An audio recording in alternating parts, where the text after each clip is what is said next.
Muy buenos días, licenciada. El día de hoy quiero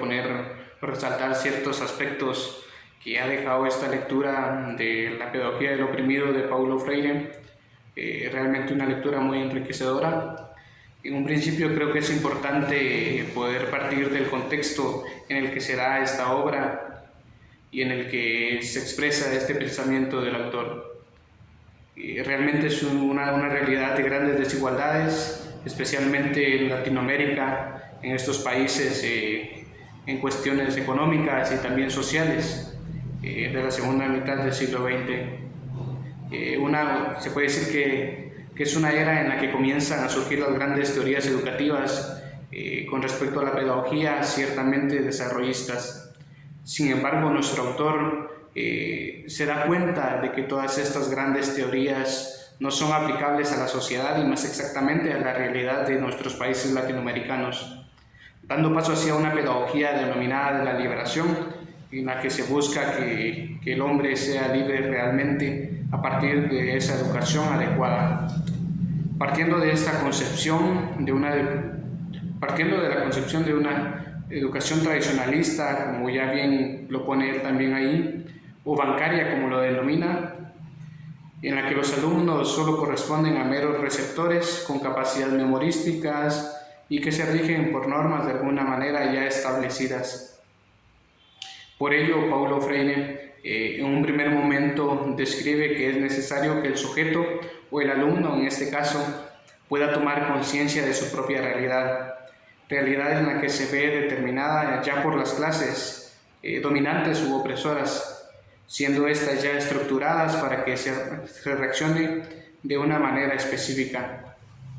Solo siendo conscientes podemos optar a una postura crítica y reflexiva sobre nuestra situación. Posteriormente del ser conscientes, es necesario también tener la capacidad de transformar esa realidad a través del aprendizaje que se da desde una postura crítica y constructiva de la propia realidad y de la propia cultura también y en el contexto en general en que se vive. Esta educación liberadora que nos propone realmente se basa en que el individuo o el alumno tenga la capacidad cognitiva en la que pueda comprender y analizar todo lo que se le es dado, dejando atrás, como ya lo hemos dicho, todas esas concepciones tradicionalistas que se rigen por una cierta jerarquización de maestro-alumno, sino que por el contrario debe ser más amplia la relación en la que los dos puedan realmente aportarse recíprocamente, es decir, una educación integral en la que los dos poseen los elementos necesarios para que realmente se pueda dar una educación verdadera. Partiendo de estos, se puede mencionar también un rol fundamental del docente, de parte del docente, y es que realmente este aspecto en el que pueda plantear una problematización al alumno que realmente lo aproxime a su realidad, a su propia identidad, creando estas condiciones más apropiadas para que se pueda dar realmente un verdadero aprendizaje, para poder alcanzar también, de cierto modo, una autoconstrucción de su aprendizaje y de su identidad, ya que parte también desde el contexto social y cultural. Otro de los aspectos principales e importantes para que se dé el proceso educativo liberador es el diálogo, especialmente entre los individuos docente y alumno, pero más en general el diálogo puesto en práctica en todo lo cotidiano, en todas las actividades que se dan dentro de la comunidad, del aula y de la sociedad generalmente.